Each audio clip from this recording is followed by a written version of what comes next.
Hello everyone, मेरा नाम है तरुण और आप देख रहे हैं स्मार्ट कीड़ा। आज इस वीडियो में मैं आपको बताऊंगा कि आप अपनी प्रिपरेशन को 3 टाइम्स 4 टाइम्स और कैसे इम्प्रूव कर सकते हैं। इस वीडियो में आगे जाकर मैं आपको एक ऐसी हैक बताऊंगा जिससे आपके पास जो भी बचा हुआ टाइम है अभी प्रीलिम्स का, उसमें आप अपनी प्रिपरेशन को और ज़्यादा इम्प्रूव कर सकते हैं। स्पीड और एक्यूरेसी एक ऐसा कॉम्बिनेशन है, अगर दोनों साथ में मिलकर नहीं चले इन दैट केस प्रॉब्लम हो सकती है। अगर आपकी स्पीड अच्छी है बट एक्यूरेसी नहीं, इन दैट केस प्रॉब्लम। अगर आपकी एक्यूरेसी अच्छी है बट स्पीड नहीं, तो वो भी एक बहुत बड़ी प्रॉब्लम है। तो उसको ठीक करने के लिए आप क्या कर सकते हैं? मैं आज आपको एक ऐसा टूल बताऊंगा जिसको काफी स्टूडेंट्स ने यूज किया है। इस टूल को यूज करके काफी स्टूडेंट्स ने अपनी प्रिपरेशन को इम्प्रूव करा है। उनकी स्पीड और एक्यूरेसी दोनों में ही काफी इंप्रूवमेंट आया है। वो है क्या? Speed drill. स्पीड ड्रिल एक ऐसा टूल है जिसमें आपको ड्रिल्स मिलती हैं। ड्रिल्स क्या?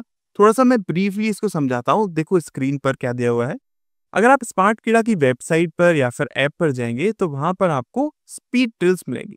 स्पीड ड्रिल्स पर जब आप क्लिक करेंगे तो यहाँ पर आपको इस तरीके का इंटरफेस मिलेगा।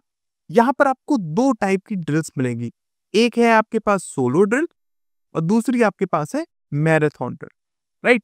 अब ये सोलो ड्रिल और मैराथन ड्रिल है क्या और किस तरीके से आपको इसे यूटिलाइज करना है अपनी प्रिपरेशन को इम्प्रूव करने के लिए, उसको समझाता हूँ, समझिए। सोलो ड्रिल आपकी एक्यूरेसी को बढ़ाने के लिए है। किस तरीके से? सोलो ड्रिल में हम आपको टाइम नहीं देते हैं। आपको नंबर ऑफ क्वेश्चंस पिक करने हैं और उनको सॉल्व करना है बिना सोचे कि आपका टाइम कितना ज्यादा है। ये आपकी एक्यूरेसी को इम्प्रूव करने में हेल्प करेगा। किस तरीके से? जैसे कि अगर मैं कोई भी एक ड्रिल स्टार्ट करता हूँ, हमारे पास तीनों सब्जेक्ट्स हैं। मैंने अगर क्वांटिटेटिव एप्टीट्यूड को चूज करा, अब मैं चूज कर सकता हूँ मैं कितने क्वेश्चंस एक बार में करना चाहता हूँ। 10 क्वेश्चंस, 20 क्वेश्चन या फिर 35 क्वेश्चन। मैंने अगर 10 क्वेश्चंस को चूज करा, अब यहाँ पर आप अगर आपको अपनी डेटा इंटरप्रिटेशन को चेक करना है या फिर अगर आपको प्रॉफिट एंड लॉस के क्वेश्चंस को चेक करना है कि आप कितना बेटर कर पा रहे हैं, तो आप उस सब्जेक्ट को सेलेक्ट कर लीजिए और स्टार्ट कर दीजिए। आपको एक इस तरीके का इंटरफेस मिलेगा। यहाँ पर आपके पास आपने जो भी टॉपिक सेलेक्ट करा है वो आपको दिखेगा। हिंदी, इंग्लिश दोनों में से आप किसी में भी चूज कर सकते हैं। इसके बाद कंटिन्यू पे जब आप क्लिक करेंगे तो आपको क्वेश्चंस मिलेंगे। देखिए, इसमें अगर आप देखेंगे आपके पास यहाँ पर क्वेश्चंस दिए हुए हैं। फिर यहाँ पर नंबर ऑफ क्वेश्चंस जितने आपने सेलेक्ट करे हैं, 10, 20 या फिर 35, वो आपको यहाँ दिया होगा। और क्वेश्चन सिंपली आपको क्या करना है, आप इसे अटेम्प्ट करना है। बट अब अटेम्प्ट करते टाइम आपको क्या करना है, जैसे कि एक ये क्वेश्चन है, मैंने सेलेक्ट करा ये। अगर आपका क्वेश्चन राइट है, इन दैट केस तो वो नेक्स्ट क्वेश्चन पर चले जाएगा। अगर आपका क्वेश्चन राइट नहीं है, तो वो तुरंत आपको बता देगा कि आपने गलत आंसर चूज करा है, करेक्ट आंसर कौन सा है, ये है। बट यहाँ पर एक ट्विस्ट है। ट्विस्ट क्या है? हमने जैसे कि बताया, आपको टाइमर तो हम नहीं दे रहे हैं, बट हम आपको 3 लाइफलाइंस दे रहे हैं। 3 लाइफलाइंस का मतलब क्या है? अगर आप ऊपर देखेंगे तो आपको ये 3 यहाँ पर देखिए बल्ब्स नजर आएंगे। इसमें से एक बल्ब क्या हो चुका है, वो बुझ चुका है। वो किस लिए? क्योंकि मैंने गलत आंसर दे दिया था। तो आपके पास 3 लाइफलाइन्स हैं, मतलब आप ज़्यादा से ज़्यादा 3 गलत कर सकते हैं। या फिर अगर मैं नेक्स्ट क्वेश्चन पर जाता हूँ और मैंने क्या करा, मैंने मान लिया ये मैंने क्वेश्चन पढ़ा, मुझे नहीं आ रहा है। अगर मैं इसे स्किप करता हूँ, इन दैट केस आपकी हाफ लाइफलाइन चली जाएगी। मतलब क्या हुआ? गलत क्वेश्चन पे आपका पूरा एक बल्ब बुझ जाएगा। अगर आपने स्किप करा, इन दैट केस आपका आधा बल्ब बुझ जाएगा, मतलब आपकी आधी लाइफलाइन यूज हो जाएगी। तो इस तरीके से आप पर थोड़ा तो प्रेशर होगा ना कि जो आपको क्वेश्चन करना है वो ठीक करना है। इसी तरीके से किसी पर क्लिक करके आगे नहीं बढ़ना है। ठीक? तो यहाँ से हमारी एक्यूरेसी इंप्रूव होगी। इस तरीके से आप आगे सॉल्व करते रहेंगे क्वेश्चंस को। जैसे कि अगर मैं मान लिया मैं सारे क्वेश्चंस कर देता हूँ, ठीक है? उसके बाद मेरी सारी लाइफलाइन्स चली गई, तो यहाँ पर you have exhausted all your lifes, right? अब यहाँ पर अगर आप क्लिक करेंगे, आपको यहाँ पर अपनी समरी पता चलेगी। मतलब जो भी आपने प्रैक्टिस किया, यहाँ पर अभी जो भी क्वेश्चंस अटेम्प्ट किए, उसमें आपका स्कोर कितना है, एक्यूरेसी कितनी है। तो इस एक्यूरेसी पर आपको ज़्यादा फोकस करना है, बिकॉज़ सोलो ड्रिल है ही आपकी एक्यूरेसी को इम्प्रूव करने के लिए, ठीक है? उसके बाद कितने करेक्ट, राइट और रॉन्ग आपने कितने स्किप करे, वो सब आपको यहाँ पर मिल जाएगा। आपको अगर सॉल्यूशंस चेक करने हैं, आप सॉल्यूशन पर क्लिक करके उन्हें चेक भी कर सकते हैं। ठीक है? सोलो ड्रिल के बारे में आपको पता चल गया। सोलो ड्रिल है क्या? वो आपकी एक्यूरेसी को बढ़ाने के लिए है। हम आपको टाइमर नहीं दे रहे हैं, बट 3 लाइफलाइन्स दे रहे हैं। तो आपको उसको फोकस में रखते हुए क्वेश्चंस को अटेम्प्ट करना है। जितने आप क्वेश्चंस चूज करेंगे, उतने क्वेश्चंस आपके पास आएंगे। आपको उनको एक्यूरेटली अटेम्प्ट करना है। ठीक? अब हम बात करते हैं मैराथन ड्रिल के बारे में। देखिए, ओके, सो हमने सोलो ड्रिल के बारे में जान लिया। अब हम बात करते हैं मैराथन ड्रिल के बारे में। मैराथन ड्रिल क्या है? यहाँ पर आपकी स्पीड में इंप्रूवमेंट आएगा। किस तरीके से? यहाँ पर हम आपको टाइमर देंगे, ठीक है, और एन नंबर ऑफ क्वेश्चंस। आप उतने टाइम में जितने नंबर ऑफ क्वेश्चंस करना चाहते हैं वो आप कर सकते हैं। इसीलिए आपकी स्पीड यहाँ पर इंप्रूव होती है। अब इसको यूज कैसे करना है वो मैं आपको समझा देता हूँ। आपने ड्रिल को स्टार्ट किया। अब यहाँ पर क्या होगा ना, आपके पास 7 मिनट, 15 मिनट या फिर 20 मिनट, आपको 3 टाइमर्स दिए जाएंगे। मतलब क्या होगा, अगर आपने जैसे कि 7 मिनट का चूज करा, अब इन 7 मिनट में आप 5 कोई भी टॉपिक्स यूज कर सकते हैं जिस पर बेस्ड क्वेश्चंस बार-बार आएंगे। ठीक है, जैसे कि मैंने मान लिया यहाँ पर मैंने स्पीड मैथ सेलेक्ट कर लिया, डेटा इंटरप्रिटेशन सेलेक्ट कर लिया। या तो आप एक काम कर सकते हैं कि एक ही सब्जेक्ट के पांचों टॉपिक सेलेक्ट कर सकते हैं।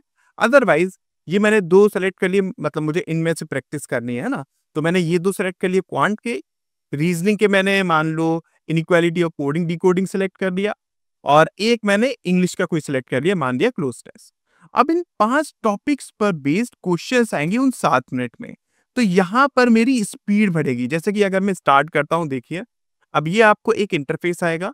यहाँ पर जो भी आपने चैप्टर सेलेक्ट करे हैं वो मिल जाएंगे, और आपको यहाँ पर इंग्लिश या फिर हिंदी सेलेक्ट करना होगा। ठीक है, कंटिन्यू अगर आप करेंगे तो ये आपके पास एक इंटरफेस आ गया। अब यहाँ पर आपके पास देखिए टाइमर चल रहा है ऊपर। ठीक है, तो इन 7 मिनट में जितने भी क्वेश्चंस मैं अटेम्प्ट कर सकता हूँ वो अटेम्प्ट कर सकता हूँ। ठीक है, मतलब मैंने क्लिक करा, आगे बढ़ा, आगे बढ़ा, राइट, सेव करता हो गया। यहाँ पर आप कितने गलत कर रहे हैं वो आपको तुरंत नहीं पता चलेगा। आप आगे बढ़ते हुए गए, आपने और क्लिक करे, आप एन नंबर ऑफ क्वेश्चंस यहाँ पर सिलेक्ट कर सकते हैं। ठीक है, अब इसके बाद आप क्या करेंगे, आपने सिलेक्ट करे। अब यहाँ पर इसके बाद आप इसको सबमिट कर सकते हैं। समझ में आ गया? मतलब आप एन नंबर ऑफ क्वेश्चंस उन 7 मिनट में या फिर 15 मिनट में या फिर 20 मिनट में अटेम्प्ट कर सकते हैं। इससे आपकी प्रैक्टिस बहुत ज़्यादा बढ़ जाएगी। अब जैसे कि मैं अगर इसको सबमिट करता हूँ तो क्या होगा, मैंने सबमिट करा, अगेन अब मेरे पास फिर से वही हमारा जो हमने सबमिट करे क्वेश्चंस उसका एक समरी आ गई। हमने कितना स्कोर करा, हमारी एक्यूरेसी क्या थी, ठीक है, कितने करेक्ट थे, कितने रॉन्ग थे, टाइम डिस्ट्रीब्यूशन, मतलब क्या हुआ कि मैंने देखो ये जो आपके पास 0.8 सेकंड्स है, राइट, ये मैंने करेक्ट करने में लिए हैं, रॉन्ग करने में मैंने कितने 0.36 सेकंड्स लिए हैं, और मैंने जो स्किप करा वो आपके पास 0.18 सेकंड्स का है, राइट। तो सारी समरी आपको यहाँ पर मिल जाएगी कि आप कहाँ पर कितना टाइम वेस्ट कर रहे हैं। अगर आपको सॉल्यूशन चेक करना है, आप सॉल्यूशन यहाँ से चेक कर सकते हैं। इस तरीके से आप अपने मैराथन ड्रिल को यूज कर सकते हैं। अभी मैं आपको बोलूंगा, अभी मैं आपको वो जो हैक मैंने स्टार्टिंग में बोला था ना, वो मैं आपको बताऊंगा कि आपकी प्रिपरेशन कैसे और बढ़िया हो सकती है। ठीक है, हमने जान लिया है कि हमारी सोलो ड्रिल और मैराथन ड्रिल है क्या। सोलो ड्रिल में टाइमर नहीं चलेगा, वहां पर आपकी एक्यूरेसी पर फोकस करा जाएगा, और मैराथन ड्रिल में टाइमर के साथ साथ आप एक्यूरेसी भी चेक कर सकते हैं। यहाँ पर अगर मैं देखूं, आपको आपके अचीवमेंट्स पता चलेंगे। एक जो स्टूडेंट को बूस्ट मिलता है ना कुछ भी नया करने के लिए, तो यहाँ पर हमने अचीवमेंट डैशबोर्ड्स भी दिए हुए हैं। उसके बाद आपकी परफॉर्मेंस कैसी रही है ये देखिए, आपको यहाँ पर समझ में आ जाएगा। सोलो में आपने 30% आपकी एक्यूरेसी रही है, मैराथन में 31.858% एक्यूरेसी रही है, वो आपको यहाँ पर बताएगा। उसके बाद सेक्शनल में आपने कितना एक्यूरेट करा, कितना नहीं करा, वो सारा सब कुछ आपको यहाँ पर एनालिसिस में मिल जाएगा। ठीक है, इसके बाद अगर हम बात करें आपकी हिस्ट्री, जैसे कि इससे पहले अगर मैंने जो भी ड्रिल्स यूज करी है वो मेरे पास सारा डेटा यहाँ पर आपको मिल जाएगा। आप अपना चेक कर सकते हैं किस तरीके से आपने क्या करा है, सब आपको पता चल जाएगा।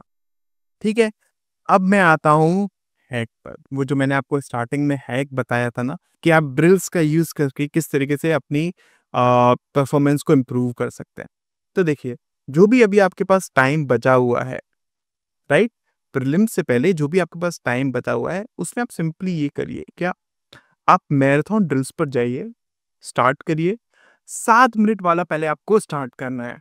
ठीक है, मैं क्वांट की बात कर रहा हूँ। अभी क्वांट में हम जानते हैं प्रीलिम्स में स्पीड मैथ्स ज्यादा हमारा स्कोरिंग है, तो उसको हमें कम से कम टाइम में मैक्सिमम प्रैक्टिस करनी है। तो आप क्या कर सकते हैं, स्पीड मैथ को सिलेक्ट करा, सिंप्लीफिकेशन को सिलेक्ट करा, अप्रोक्सीमेशन को, क्वाड्रेटिक इक्वेशन और नंबर सीरीज को। आपने इसको सेलेक्ट करा, इसके बाद मैराथन स्टार्ट करी, मतलब 7 मिनट में आप जितने नंबर ऑफ क्वेश्चंस कर सकते हैं उसको ट्राई करिए। कोशिश करिए इन सारे टॉपिक्स को सिलेक्ट करके आप एटलीस्ट 7 मिनट में 15 से 20 क्वेश्चंस कर पाएं। उस तक पहुंचने की कोशिश करिए। हो सकता है स्टार्टिंग में आप नहीं कर पाए, बट उतने क्वेश्चंस सॉल्व करने की विद एक्यूरेसी कोशिश करिए, बिकॉज आप जब सबमिट करेंगे तो आपको आपकी एक्यूरेसी भी पता चल जाएगी। आपको क्या करना है, 7 मिनट इसको सॉल्व करना है, राइट। उसके बाद 10 मिनट का ब्रेक ले लीजिए, ठीक है। फिर दोबारा से इसको प्रैक्टिस करना है 7 मिनट के लिए, फिर उसके बाद 5 मिनट का ब्रेक ले लीजिए। फिर अगेन 7 मिनट का आपको यही टॉपिक्स फिर सेलेक्ट करना है, फिर आप 3 मिनट का ब्रेक लेकर एक और 7 मिनट का आप ये चैलेंज लेकर, मैराथन लेकर आप ड्रिल सॉल्व कर सकते हैं। मतलब टोटल आपको 4 ड्रिल सॉल्व करनी है। पहली और दूसरी में 10 मिनट का गैप देना है, दूसरे तीसरे में 5 मिनट का गैप देना है, और तीसरे चौथे में 3 मिनट का गैप देना है। ये 7-7 मिनट की जब आप प्रैक्टिस कर लेंगे, इतना आपका अच्छा बेटर परफॉर्मेंस हो जाएगा, आपको अपने आप में नजर आने लगेगा, ठीक है। ये मैंने आपको बता दिया स्पीड मैथ्स में आपको इंप्रूवमेंट करना है। अब इसी तरीके से आप रीजनिंग में भी यही कर सकते हैं, राइट। रीजनिंग में आप गए, आपने मान लिया सिलेक्ट कर लिया क्या, स्लॉग्स, इनइक्वालिटीज, कोडिंग, डिकोडिंग, बिकॉज जो वन लाइनर जो आपके क्वेश्चंस होते हैं पहले आपको उनको सिलेक्ट करना होता है, तो पहले आपने उनको सेलेक्ट कर लिया, 7 मिनट में सॉल्व करा। 2-3-4 बार अगर आप करेंगे ना डेली, मैं इसको बता रहा हूँ, तो आपकी एक हैबिट में आ जाएगा कि जल्दी से जल्दी with in that period of time आप उसको कर पाए, ठीक है। ये आपने कर लिया। अब इसके बाद आप क्या कर सकते हैं, फिर से हम क्या एक और मैराथन ड्रिल स्टार्ट कर सकते हैं। ये आपने 1 घंटे, इसमें टोटल आपको 46 मिनट्स लगेंगे, ठीक है। अब इसके बाद फिर से आप वही 7 मिनट पर आइए। कम से कम टाइम में ज़्यादा से ज़्यादा करने की पहले कोशिश करिए, जिससे कि आपको एक हैबिट में आ जाए। अब नेक्स्ट आप क्या कर सकते हैं, हमें पता है डेटा इंटरप्रिटेशन पर भी हमें फोकस करना है, राइट। अब इसके बाद आप वही स्पीड मैथ्स और डेटा इंटरप्रिटेशन ये 2 सेलेक्ट कर लिए। इसके बाद नंबर सीरीज, क्वाड्रेटिक इक्वेशन और सिंप्लीफिकेशन। एक बार सिंप्लीफिकेशन, एक बार अप्रोक्सीमेशन ले सकते हैं इस वाले सेट में। अगेन आपको वही चीज करनी है, क्या 7 मिनट आपने प्रैक्टिस करी। जब आप डेटा इंटरप्रिटेशन यूज करेंगे, इन दैट केस कोशिश करिए 12 से 15 क्वेश्चंस करने की, ठीक है। तो आपने क्या करा, इसको सेलेक्ट करा, फिर से 7 मिनट इसको सॉल्व करा, फिर 10 मिनट का गैप, फिर 7 मिनट, फिर 5 मिनट का गैप, फिर 7, फिर 3 मिनट का गैप, फिर लास्ट आपने 7 मिनट फिर से अटेम्प्ट करे। ऐसे अगर आप डेली प्रैक्टिस करते रहेंगे, ये जो आपके पास बचा हुआ टाइम है ना, उसमें आपकी इंप्रूवमेंट फिर मैं बोलूंगा 3 से 4 गुना बढ़ जाएगी, 3 to 4 टाइम्स इंक्रीज हो जाएगी, ठीक है। इसी तरीके से आप इसके बाद अर्थमेटिक के टॉपिक्स भी चूज कर सकते हैं। एक बार आपने सिलेक्ट कर लिए केवल स्पीड मैथ्स, फिर उसके बाद speed maths plus data interpretation, फिर उसके बाद केवल आप अर्थमेटिक के भी मैं बोलूंगा कम से कम टाइम में ज्यादा से ज्यादा करने की कोशिश करिए। 7-7 मिनट वाला अगर आप अभी चूज करेंगे ना, इन दैट केस आपको बहुत बेनिफिशियल रहेगा, ठीक है। ये मैंने आपको बता दिया मैराथन ड्रिल को कैसे यूज करना है। एक बात मैं आपको यहाँ पर और बता दूं, अगर आप ऊपर देखेंगे तो आपको इजी टू मॉडरेट दिखेगा। अगर आप क्लर्क लेवल की प्रीलिम्स की प्रिपरेशन कर रहे हैं तब आप इसको सेलेक्ट कर सकते हैं। अगर इनकेस आपको पीओ लेवल की प्रीलिम्स की प्रिपरेशन करनी है, मतलब उसके क्वेश्चंस को अगर प्रिपेयर करना है, इन दैट केस आप मॉडरेट टू डिफिकल्ट को सेलेक्ट कर सकते हैं। इट्स जस्ट दैट आपका क्लर्क लेवल में लेवल थोड़ा सा कम रहेगा और पीओ के केस में लेवल थोड़ा सा आपका बढ़ जाएगा। बाकी मैंने जो आपको तरीका बताया आप उसको यूज कर सकते हैं। केवल 1 हफ्ते आप उसको फॉलो करके देखिए और मुझे कमेंट सेक्शन में बताइएगा आप में इंप्रूवमेंट आई है या फिर नहीं आई है। इसकी नेक्स्ट वीडियो में हम सोलो ड्रिल और मैराथन ड्रिल दोनों को लाइव अटेम्प्ट करके देखेंगे कि किस तरीके से उसे हम यूज कर सकते हैं। आई होप ये वीडियो आपको अच्छी लगी होगी, कुछ ना कुछ आपको नया सीखने को मिला होगा, और जो मैंने आपको हैक बताई है उसको जरूर यूज करिएगा और बताइएगा कि इंप्रूवमेंट आई है या फिर नहीं आई है। Thank you so much.